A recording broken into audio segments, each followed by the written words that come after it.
5 corporation commissioners ಅವರಿಗೆ warning ಕೊಟ್ಟಿದ್ದೀವಿ. ಅವರು ನಾನು 1 ತಿಂಗಳು ಗಡುವು ಅಂತ ಹೇಳಿದ್ದೆ.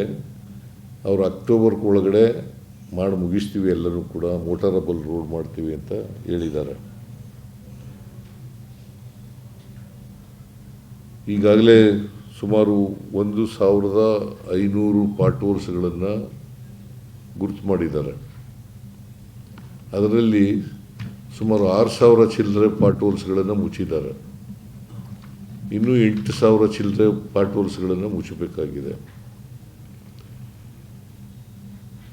ಇದು ಡಿ ಕೆ ಶಿವಕುಮಾರ್ ಅವರು ಪೊಲೀಸ್ನವ್ರಿಗೆ, ಸಾರ್ವಜನಿಕರಿಗೆ ಮತ್ತು ಇಂಜಿನಿಯರ್ಗಳಿಗೆ ಕೊಟ್ಟಿದ್ದಂಥ ಅವರು ಐಡೆಂಟಿಫೈ ಮಾಡಿ ಎಷ್ಟು ಪಾರ್ಟ್ ಹೋಲ್ಸ್ಗಳಿದ್ದಾವೆ ಅಂತಕ್ಕಂಥದ್ದನ್ನು ಕೂಡ ಹೇಳಿದ್ದಾರೆ. ಸೊ ಈ ಪಾರ್ಟ್ ಹೋಲ್ಸ್ಗಳನ್ನು ಮೋಟಾರಬಲ್ ರೋಡ್ಸ್ ಮಾಡ್ತಕ್ಕಂಥದ್ದು, ಅಂದರೆ ಯಾವುದೇ ತಿರುಗಾಡಲಿಕ್ಕೆ ತೊಂದರೆ ಆಗದ ರೀತಿಯಲ್ಲಿ, ಅದು ಸ್ಕೂಟ್ರ್ಗಳಿರ್ಬೋದು, ಕಾರ್ಗಳಿರ್ಬೋದು, ಬಸ್ಗಳಿರ್ಬೋದು, ಟ್ರಕ್ಗಳಿರ್ಬೋದು, ಇವು ಆಮೇಲೆ ಎಂಥದ್ದು ಕ್ಯಾಂಟರ್ಸ್ಗಳು, ಲಾರಿ ಥರ ಇರ್ತಕ್ಕಂಥವು, ಇವುಗಳಿಗೆ ತೊಂದರೆ ಆಗದ ರೀತಿಯಲ್ಲಿ ಮಾಡಬೇಕು ಅಂತಕ್ಕಂಥದ್ದು. ಇನ್ನು ಮುಂದೆ ಮಳೆಗಾಲ ಶುರುವಾಗೋದಕ್ಕಿಂತ ಮುಂಚಿತವಾಗೇ ಮಾಡ್ಕೊಂಡಿರಬೇಕು. ಈ ಮಳೆಗಾಲ ಬಂದಾಗ ಗುಂಡಿಗಳು ಮುಚ್ಚೋದಲ್ಲ, ಮಳೆಗಾಲ ಬರೋದಕ್ಕಿಂತ ಮುಂಚಿತವಾಗಿಯೇ ಮಾಡ್ಕೋಬೇಕು ಅಂತೇಳಿ ಮಾಡಿದ್ದೀವಿ. ಮತ್ತು ಚೀಫ್ ಇಂಜಿನಿಯರ್ಗಳು ಯಾರ್ಯಾರು ಇದ್ದಾರೆ, ಆ ಚೀಫ್ ಇಂಜಿನಿಯರ್ಗಳು ಜವಾಬ್ದಾರರು ಅಂತಕ್ಕಂಥ ಮಾತುಗಳನ್ನು ಹೇಳಿದ್ದೀನಿ. ನೀವು ರಸ್ತೆಗಳು ಗುಂಡಿ ಬಿದ್ದರೆ ಅದು ಮುಚ್ಚದೇ ಹೋದರೆ ಚೀಫ್ ಇಂಜಿನಿಯರ್ಗಳು ಜವಾಬ್ದಾರರು ಅಂತಕ್ಕಂಥ ಮಾತುಗಳನ್ನು ಹೇಳಿದ್ದೀನಿ. ಜೊತೆಗೆ ಸಮನ್ವಯ ಇಲ್ಲ. ಈಗ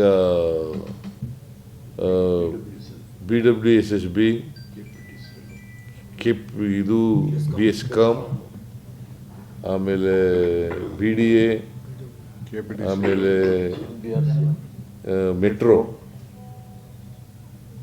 ಇವ್ರಿಗೆ ಸಮನ್ವಯತೆ ಇಲ್ಲ. ವಾರಕ್ಕೊಮ್ಮೆ ಸಂಬಂಧಪಟ್ಟಂಥ ಎಲ್ಲ ಅಧಿಕಾರಿಗಳು ಕೂಡ ಭೇಟಿ ಮಾಡಬೇಕು.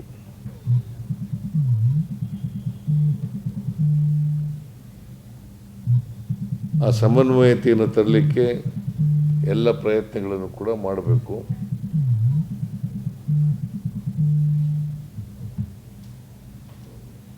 ಆಮೇಲೆ ಎಲ್ಲರೂ ಕೂಡ ಫೀಲ್ಡ್ ಮೇಲೆ ಇರಬೇಕು. ಕಮಿಷನರ್ಗಳು ಇರಬೇಕು, ಚೀಫ್ ಇಂಜಿನಿಯರ್ಗಳು ಇರಬೇಕು, ಸೂಪರಿಂಟೆಂಡೆಂಟ್ ಇಂಜಿನಿಯರ್ಗಳು ಇರಬೇಕು, ಎಕ್ಸಿಕ್ಯೂಟಿವ್ ಇಂಜಿನಿಯರ್ಗಳು ಇರಬೇಕು. ಫೀಲ್ಡ್ ಮೇಲೆ ಇರಬೇಕು. ಸೂಪರ್ವೈಸ್ ಮಾಡದೆ ಹೋದರೆ ಕೆಲಸ ಆಗಲ್ಲ. ಜೊತೆಗೆ ಕ್ವಾಲಿಟಿನಲ್ಲಿ ಯಾವುದೇ ಕಾಂಪ್ರಮೈಸ್ ಆಗಿರಬಾರ್ದು. ಕ್ವಾಲಿಟಿ ರಸ್ತೆಗಳನ್ನು ಮಾಡಬೇಕು. ಅದು ವೈಟ್ ಟಾಪಿಂಗ್ ರಸ್ತೆ ಇರಲಿ, ಟಾರ್ ಹಾಕ್ತಕ್ಕಂಥದ್ದು ರಸ್ತೆ ಇರಲಿ,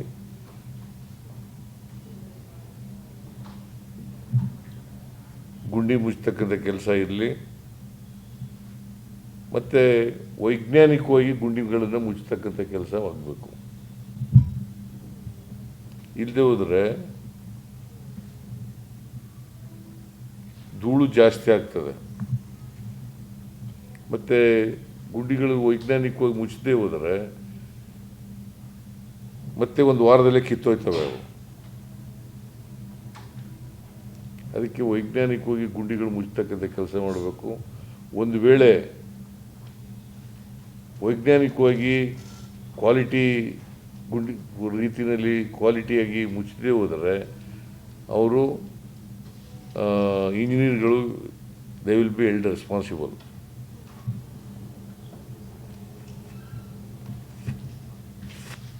So far as money is concerned,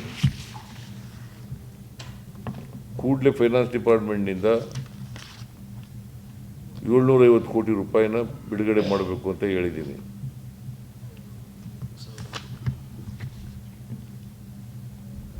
ಆಮೇಲೆ ಒಂದು ತಿಂಗಳಾದಮೇಲೆ ಮೀಟಿಂಗ್ ಮಾಡ್ತೀನಿ.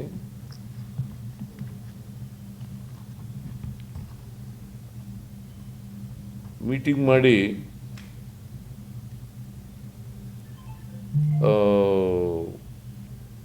ಇವರು ACS ಅರ್ಬನ್ ಡೆವಲಪ್ಮೆಂಟು, ಆಮೇಲೆ chief commissioner, all commissioners of the 5 corporations ಅವ್ರ ಜೊತೆ ಮೀಟಿಂಗ್ ಮಾಡಿ ಅಲ್ಲಿ ಏನು ಹಣ ಬೇಕಾಗ್ತದೆ ಅದ್ರ ಬಗ್ಗೆ ನಾನು ಚರ್ಚೆ ಮಾಡಿ ತೀರ್ಮಾನ ಮಾಡ್ತಕ್ಕಂಥ ಕೆಲಸವನ್ನು ಮಾಡ್ತೇನೆ. ಎಸ್ಟಿಮೇಟ್ಸ್ ತಗೊಂಬ ಅಂತ ಹೇಳಿದ್ರು. ಎಸ್ಟಿಮೇಟ್ಸ್ ತಗೊಂಬರ್ರಿ ಅಂತ ಹೇಳಿದ್ರು. ಆಮೇಲೆ ಅದಕ್ಕೆ ಎಸ್ಟಿಮೇಷನ್ನು ಎಲ್ಲ ತಗೊಬರ್ರಿ ಅಂತ ಹೇಳಿದ್ದೀನಿ ಅವತ್ತಿಗೆ.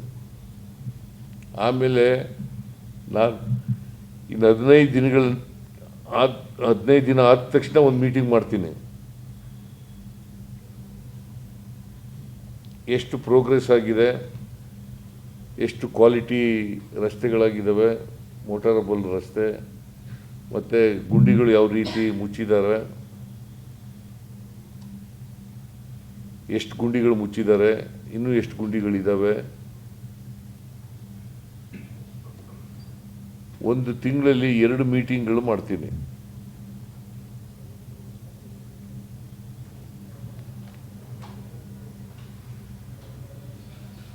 ಒಂದು ವೇಳೆ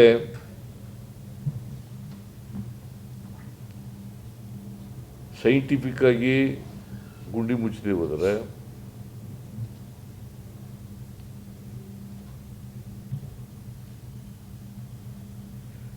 ಕ್ವಾಲಿಟಿ ಇಲ್ಲದೆ ಹೋದರೆ ಸಂಬಂಧಪಟ್ಟಂಥ ಅಧಿಕಾರಿಗಳ ಮೇಲೆ ಕ್ರಮ ತಗೋತೀವಿ. ಇದನ್ನು ಭಾಳ ಸ್ಪಷ್ಟವಾಗಿ ಹೇಳಿದ್ದೀನಿ.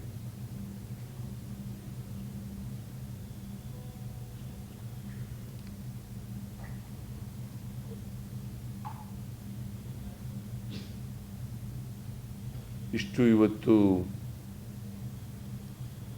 ಚರ್ಚೆಯಲ್ಲಿ ಅಧಿಕಾರಿಗಳಿಗೆ ಸೂಚನೆ ಕೊಟ್ಟಿದ್ದೇನೆ, ಖಡಕ್ಕಾಗಿ ಸೂಚನೆ ಕೊಟ್ಟಿದ್ದೇನೆ.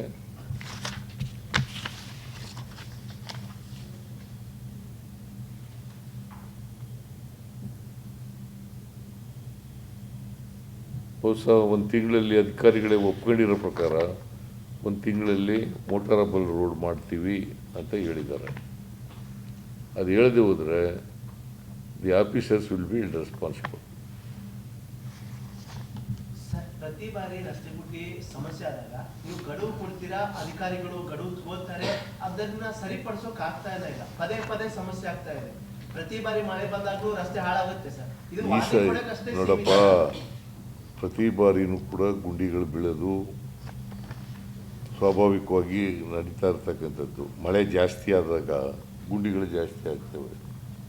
ಈ ಸಾರಿ ಕಳೆದ ವರ್ಷ ಮಳೆ ಜಾಸ್ತಿ ಆಗಿದೆ, ಅದರಿಂದ ಗುಂಡಿಗಳು ಜಾಸ್ತಿ ಬಿದ್ದಿದ್ದಾವೆ. ನಾವು ಅದಕ್ಕೆ ಗುಂಡಿಗಳು ಬಿದ್ದಾಗ ಇನ್ನು ಮಳೆಗಾಲ ಶುರುವಾಗೋದಕ್ಕಿಂತ ಮುಂಚಿತವಾಗೇ ಗುಂಡಿಗಳನ್ನು ಮುಚ್ಚತಕ್ಕಂಥ ಕೆಲಸ ಮಾಡಬೇಕು ಅಂತೇಳಿ ಸೂಚನೆ ಕೊಟ್ಟಿದ್ದೀನಿ.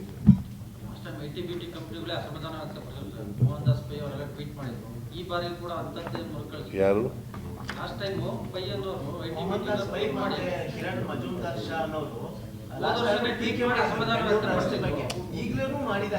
ಈಗ ಅವ್ರು ಯಾರು ಹೇಳಿದ್ದಾರೆ ಅಂತಕ್ಕಂಥದ್ದು ಮುಖ್ಯ ಅಲ್ಲ, ಅವ್ರ ಜೊತೆಲೂ ಕೂಡ ಮಾತಾಡೋಣ.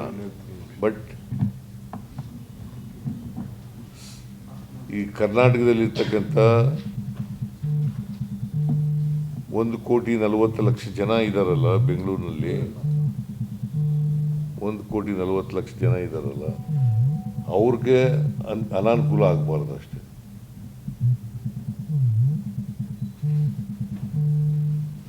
ಇದೇ ರಸ್ತೆ ಗುಂಡಿ ಬಗ್ಗೆ ವಿಪಕ್ಷ ಟೀಕೆ ಮಾಡ್ತಾ ಇರೋದು ಸರ್. ಪದೇ ರಸ್ತೆ ಗುಂಡಿ ವಿಚಾರವಾಗಿ ನಿಮ್ಮನ್ನ ಪದೇ ಟೀಕೆ ಮಾಡ್ತಾರೆ. ಇದ್ರ ಬಗ್ಗೆ ಅವ್ರಿಗೆ ಏನ್ ಹೇಳ್ತೀರಾ ಸರ್ ಅವರಿಗೆ?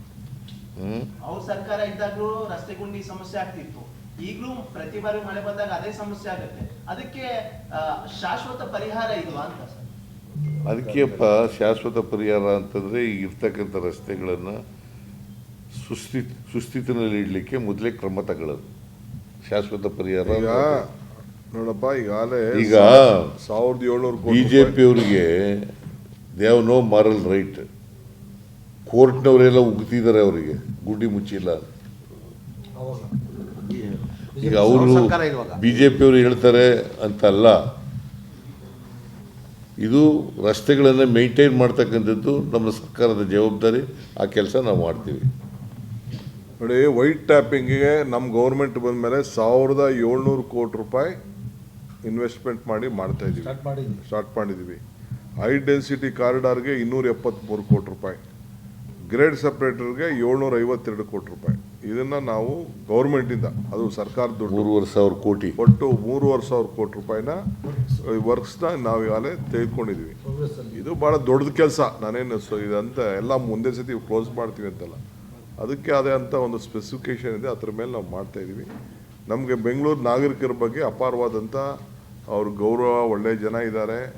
ಇದನ್ನು ಮಳೆ ಯಾವ ರೀತಿ ಬರ್ತಾ ಇದೆ ಅಂತ ನಿಮಗೂ ಗೊತ್ತಿದೆ. ವಿಧಾನಸೌಧ ಸುತ್ತಮುತ್ತಲೇ ಯಾವ ರೀತಿ ಗುಂಡಿಗಳು ರಾತ್ರೋರಾತ್ರಿ ಆಗ್ತಾ ಇದೆ ಅನ್ನೋದು ಕೂಡ ಗೊತ್ತಿದೆ ನಿಮಗೆಲ್ಲ. We are at it. Chief minister ಕರೆದು ಫೈನಲ್ ವಾರ್ನಿಂಗ್ ಕೊಟ್ಟಿದ್ದಾರೆ. ನಾನು ಅದಕ್ಕೆ ಮೀಟಿಂಗ್ ಮಾಡಿದ ನಾನು ಅವರೆಲ್ಲ ಅಫಿಷಿಯಲಾಗಿ ಕಮಿಟ್ ಆಗಲಿ ಅಂತೇಳಿ ನಾನು ಅವತ್ತು ಪ್ರೆಸ್ ಕಾನ್ಫರೆನ್ಸ್ ಮಾಡಿಲ್ಲ. ಸರಿ, ಬೆಂಗಳೂರು ಸಮಸ್ಯೆ ಆದರೆ ಬೆಂಗಳೂರು ಹೊರತಾಗಿ ಹೊರ ಜಿಲ್ಲೆಗಳಲ್ಲೂ ಸಮಸ್ಯೆ ಇದೆ, ರಸ್ತೆ ಸಮಸ್ಯೆ ಇದೆ, ಅಲ್ಲೂ ಪರಿಹಾರ ಆಗುತ್ತೆ? ಅಲ್ಲೂ ಮಾಡ್ತೀವಿ, ಕೊಟ್ಟಿದ್ದೀವಿ. ಅಲ್ಲೂ 55 ಕೋಟಿ ಕೊಟ್ಟಿದ್ದೀವಿ. ಅಲ್ಲೂ ಮಾಡ್ತೀವಪ್ಪ, ಅಲ್ಲೂ ಮೇಂಟೈನ್ ಮಾಡ್ತೀವಿ. ಕಾರ್ಪೊರೇಷನ್ 2000 ಕೋಟಿ ಕೊಟ್ಟಿದ್ದೀವಿ. ಏನ್ ಡೈರೆಕ್ಷನ್ ಕೊಟ್ಟಿದ್ದೀರಿ? ಫ್ಲಡ್ಗೆ ಈಗ ಸಾಕಷ್ಟು ಮಳೆ ಆಗ್ತಾ ಇದೆ, ಏನ್ ಡೈರೆಕ್ಷನ್ ಏನ್ ಕೊಟ್ಟಿದ್ದೀವಿ ಅಧಿಕಾರಿಗಳು? ಸಾಕಷ್ಟು ಮಳೆ ಆಗ್ತಾ ಇದೆ, ಸಮಸ್ಯೆ ಆಗಿದೆ ಸರ್, ಅತಿವೃಷ್ಟಿ ಆಗಿದೆ. ಮೊನ್ನೆ ಅತಿವೃಷ್ಟಿಗೆ ಪರಿಹಾರ ಬಿಡುಗಡೆ ಮಾಡಬೇಕು ಅಂತ ರೈತರು ನಿಮ್ಮ ಮನವಿ ಅಲ್ಲಪ್ಪ, ನಾವು ಜಂಟಿ ಸರ್ವೆ ಮಾಡ್ತಾ ಇದ್ದೀವಿ, ಅವರಿಗೆ ಟೈಮ್ ಕೊಟ್ಟಿದ್ದೀವಿ. ಕೆಲವು ಜಿಲ್ಲೆಗಳಲ್ಲಿ ಈಗಾಗಲೇ ಕೆಲಸ ಪೂರ್ಣ ಆಗಿದೆ, ಕೆಲವು ಜಿಲ್ಲೆಗಳಲ್ಲಿ ಮಳೆ ಬೀಳ್ತಾ ಇರೋದ್ರಿಂದ ಜಂಟಿ ಸರ್ವೆ ಮಾಡೋಕ್ಕಾಗಿಲ್ಲ. ಮಳೆ ಕಡಿಮೆ ಆದ ತಕ್ಷಣ ಜಂಟಿ ಸರ್ವೆ ಮಾಡಿ ರಿಪೋರ್ಟ್ ಕೊಡ್ತಾರೆ. ರಿಪೋರ್ಟ್ ಕೊಟ್ಟ ತಕ್ಷಣ ಪರಿಹಾರ ಕೊಡ್ತೀವಿ. ಸರ್, ಇನ್ನೊಂದು ಆಳಂದ